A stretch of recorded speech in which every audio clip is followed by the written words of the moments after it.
We're coming up to our treacherous test for this car that I don't know if it'll be able to handle.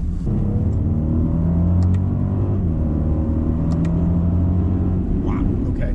All right, guys, welcome back to the channel. Today, we're reviewing the new LX600 from Lexus.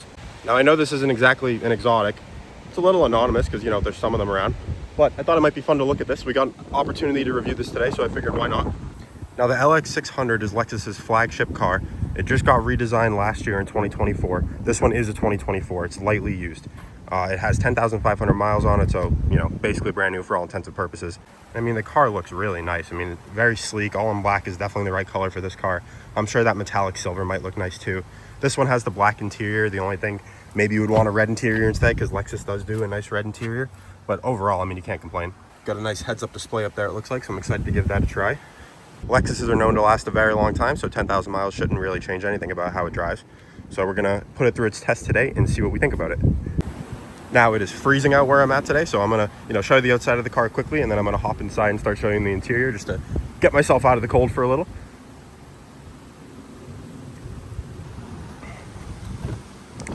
So looking inside the car.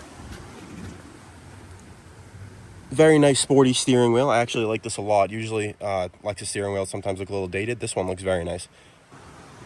We got a sunroof up top. I'm a little surprised it's not a panoramic one, but this car might not be the luxury trim. I'm gonna have to check. There's no window sticker in here.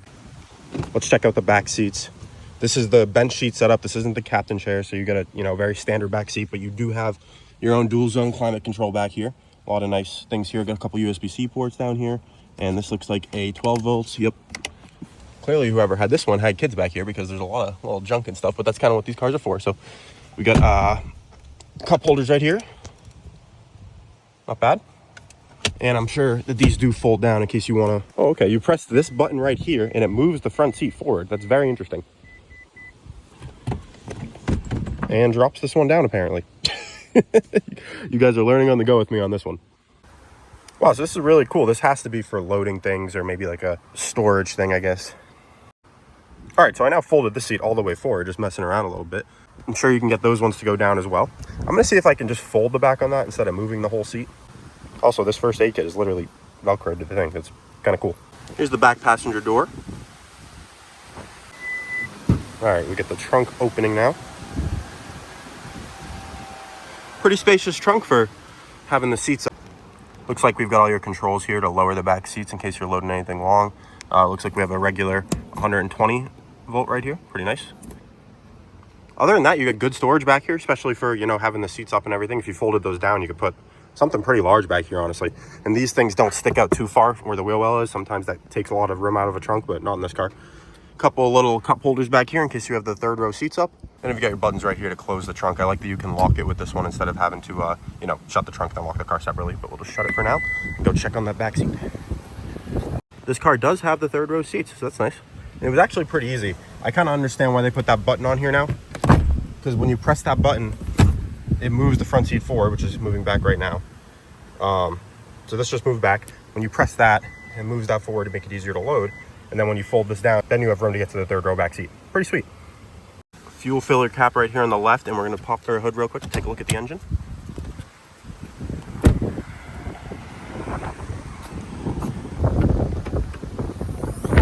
All right, so we've got a 3.5 liter twin turbo V6. The V8 is gone from the last gen LX570. That's probably the biggest talking point in this car, to be honest with you. Presentation is pretty nice. It actually looks like they probably could have fit a V8 and there was a little bit of room, but we'll drive and see how it is before we start judging it. But that's definitely the biggest, controversial point on this car, I would say. All right, let's jump back inside the car, start it up and take it for a drive, see what this thing's really about. Start stop on the right here. It's got a nice little startup graphic here. It should say LX. Yeah, I actually like that. That looks good. And this wheel feels good in your hand, initial impression. We'll give it a couple little revs just to see how it sounds. Not much in comfort. Let me swap it to sport mode. You're kidding me. This thing has Sport Plus. Okay. Let's see how it sounds now. It is slightly more noticeable, I'm not going to lie. Not a bad sound out of it. It kind of sounds like their old naturally aspirated 3.5 liter V6, but just a little quieter from those turbos. But we'll see how it sounds under load on the road. It'll sound a little different probably. Okay, just before I take it out, a couple things I'm noticing. The heated steering wheel heats up very fast. This wheel is hot right now. I'm actually going to shut it off in a second because it's probably too hot. You got all your controls for that right down here. And then let's open up the storage here. You got a little cubby thing. You can put some stuff in if you don't want it to fall all the way down in there. But it does look like we have the fridge in this one, which I love that feature. In fact, you know what? I'll put a water bottle in there just because we can. Boom. Wow, that's deep.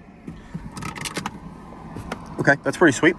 Cup holders are right here. Other than that, I do feel like you're maybe a little short on storage up here. You do have this wireless charging pad right here. We got the glove box right over here. Not too big, honestly, but it's enough to put, you know, important documents and whatnot. This car does have the Mark Levinson sound system, I did notice. And then it also has all your window and door controls over here and your mirrors, which I'm going to actually have to open up in a second here. And here's your seat settings right here as well. To switch modes for the car right here, drive mode select, that's how I put it in the Sport Plus. Your L4 and H4 controls over here. All the rest of your climate stuff is here. I think I'm gonna put the cooled seats on for now. It's on auto though. Okay, interesting. Okay, so auto didn't let me switch that. Another USB and USB-C right there. That's a nice touch. Like I said, sunroof may be a little small for a car like this, but can't complain about everything. I know it's hard to see on camera, but there's your heads-up display. Actually, that's coming out pretty good. Pretty nice looking heads-up display. Has a lot of info on there, pretty large, but maybe not as crisp as you might see in like an Audi or a Mercedes, just off initial reactions. All right, getting everything I want going was pretty easy. I just hit auto and kind of put the temperature where I wanted it, and no pun intended with the number. And then my cooled seats worked. It kind of locked me out before. I got your heated steering wheel right there, which was very hot, so that's off now. It's starting to cool down already, which is good. And if we need it, we can always put it back on. So overall, really nice dashboard, nice layout in here. I'm pleasantly surprised. Okay, I just hit view and it's giving me some crazy 360 surround look. Here we go. Just did a whole cinematic. And I just noticed in Sport Plus, the heads-up display is like a rev limiter with a red line. That's pretty sweet. I wasn't expecting that out of a Lexus. Just quickly, I'm messing around with the height controls here, so I hit that. Oh my God, I just felt the car drop. That was funny. Low. Oh yeah, we're going down. It's airing out. I think it's time to take this thing for a drive and see what it's all about. All right, driving the Lexus LX600. It looks like a big car on the outside, but once you actually start to get it moving a little bit, it's not that intimidating to drive. It doesn't feel all that different to me than like the last generation GX did, to be honest. Even though I know it's a little bigger.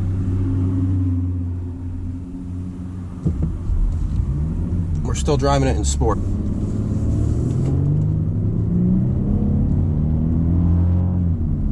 It definitely moves a little bit for something this big. I'm pleasantly surprised. And this, you know, it's a twin turbo V6. It's not a twin turbo V8 or anything like you'd find in maybe a BMW X750i.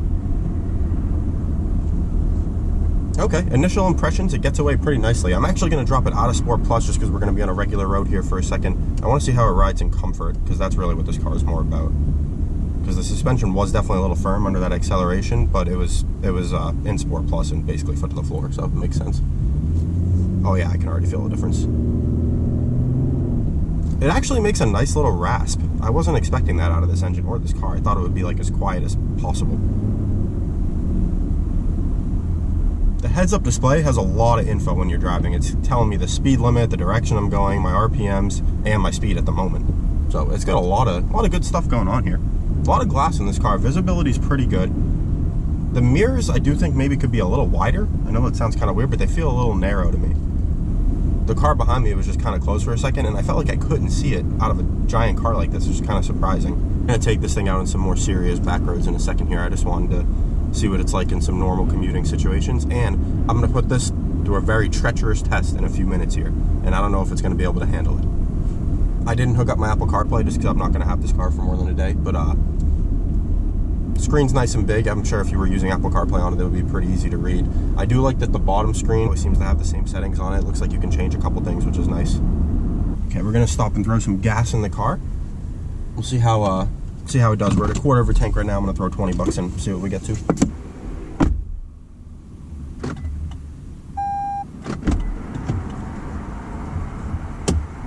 All right, let's see how we did here. You almost can't hear the engine when you turn the car on over the beeps. All right, that got us a little over half a tank, and we got just over 5.1 gallons. So this tank should be, you know, a little over 20 gallons total. Good size, although I guess because it's the twin turbo V6, it'd be pretty decent on gas, although it definitely could be a little, I don't know how far you would get out of that, you know what I mean? So this guy's gonna be nice and let me out. All right, back in action. It's funny, even in comfort mode, it kind of like wants to go when I step on the gas. It's not lagging at all. It's giving me instant power. I wasn't expecting that out of this car. I thought it'd be very, very like sedated and tame all the time, but I'm not complaining. I'd rather have it be a little jumpier on the sportier side. All right, this road I'm on right now is very kind of undulaty, and the car is very flat. I can barely feel them, honestly. This is pretty impressive. It's not like Rolls-Royce or Bentley levels. I've been lucky to drive the Cullinan and the Bentayga. It's not that soft, but it's pretty dang soft, especially when it's, you know, a third of the price of those cars. All right, we're coming up to our treacherous test for this car that I don't know if it'll be able to handle, but I think a lot of these are going to be put in this situation, so we're going to give it a try. The dreaded Starbucks drive-thru. I don't know if it can handle it. It was hot, right? Oh, no, iced. Iced? All right, it's halfway through. We'll see if it can make it. I think we're going to be okay.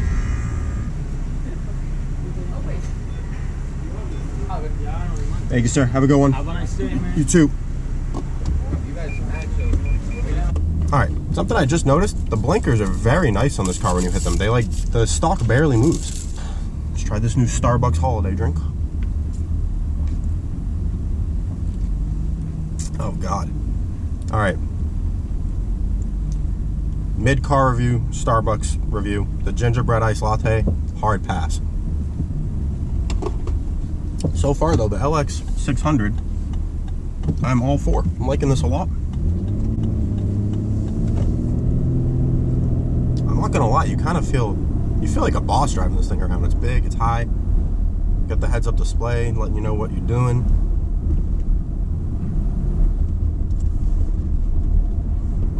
This car has paddle shifters, which I'm definitely gonna try out on the back road just to see why, but I don't really think you'd ever need them, to be honest with you. In a car like this, just kind of put it in sport and move on with your life. But all right, big bump here. Oh, that took that nice. All right, so obviously joking around, the car handled the Starbucks test. Let's get it on some more exciting back roads and see what it can really do. All right, no more messing around. We found somewhere that seems like it's going to be a pretty good place to really try this thing out and see what it's all about. So let's see what it's got.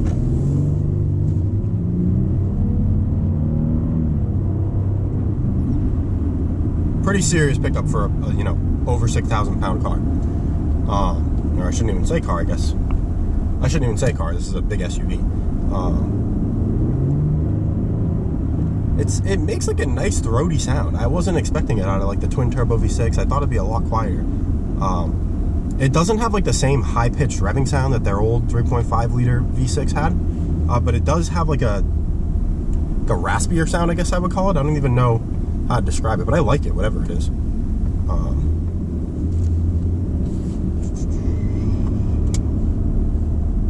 It's a little hot in here. I'm gonna put my cooled seats on. All right, we get a little twist here. Let's see how this does to a turn.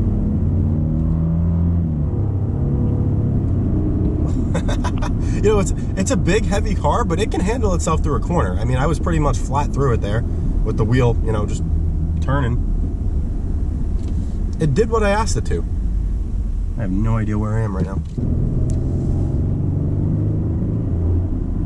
It's got plenty of low-end torque. I mean, for something this heavy, it really can move. But it's so easy to drive. Like, even in Sport Plus, the steering still isn't that heavy. Got a little hill right here. See how it feels. I mean, this car is just so easy to drive.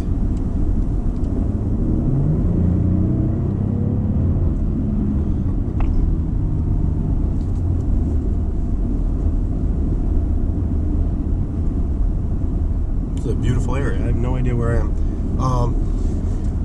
I mean, it's like, it's a car it's huge, right? But I just feel like one-hand driving it the whole time. It's so easy to drive. Even in Sport Plus, like that was a pretty sizable bump and I didn't really feel much. I suppose we need to find somewhere to see what these paddle shifters can do for scientific purposes only. Although honestly, I'm not expecting much because Lexus transmissions have never been known to be very responsive with the paddles, even in their sportier cars. So I'm not really expecting them to do much in this car, to be honest with you, but they're here, so we have to try them. Let's test out that turning radius. I just sent everything flying. Actually, not bad. All right, let's get back to a slightly quieter spot and see if we can make these paddles do something for us. It's got great low-end pickup. I mean, the fact that this is only a V6 is actually pretty impressive for something this heavy. I love that they finally have heads-up displays in their cars, because it's something the Germans had been doing for a while that they were kind of behind on, and now you've got it here too. And it just, you know, you have to take your eyes off the road way less. You can see what you're doing more. All right, we got a spot to try this out. Let's see what we can do here. All right, second gear.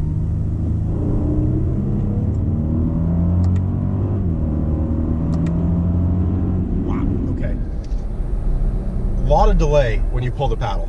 Like from second to third it shifted fine, but third to fourth I pulled it and it just didn't shift. Like I ran almost all the way through the RPM and it still hadn't shifted. So that's weird. This is definitely not a paddle shifter car, but I kind of said that before. I didn't think it was going to be. It's just not what Lexus does, at least not at this stage. They are developing a new twin turbo V8 for their new LFA successor car, which is supposed to be called the LFR. So I have to assume they have a good transmission paired to that thing. There's no way they're still doing something, you know, like a 10-speed auto and that. So hopefully there's a dual clutch coming or something like that. But for what this car is, I mean, it's just a giant SUV. It doesn't need, you know, doesn't need a snappy dual clutch transmission. I mean, the competitors, if you get like, let's talk about the competition for a second, because we haven't really done that yet. You could go get either a GLS from Mercedes, an X7 from BMW.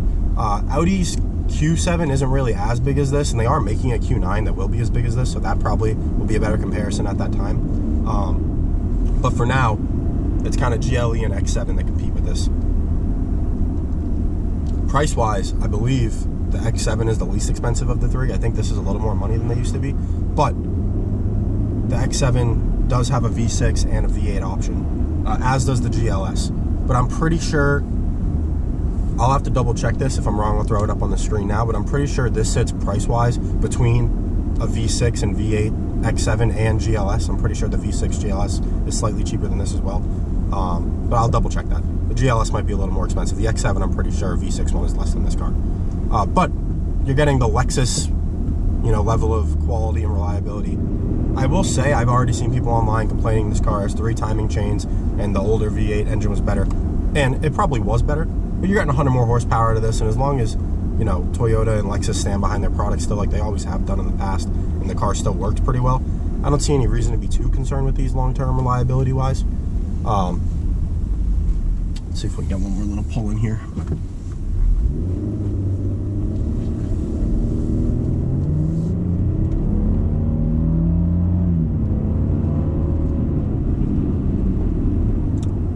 I mean, for what this car is, it's great. I mean, if you want something crazier than this that's also this big, you're going to have to go get like a GLS 63 or like an X7 M50i. There's really, I mean, an Escalade V, I guess, also, but that's even bigger than this, and it's kind of like a different vibe. Like somebody buying this probably doesn't also want an Escalade V. But, like, if this is the type of car you're looking for, it's hard to argue against it. And I was just doing some quick looking. If you wanted to get like the last year or two of the LX570, so the V8 one that this car replaced, you're still going to have to shell out almost 70 grand for a nice one. So, and these used are going for, you know, mid-90s.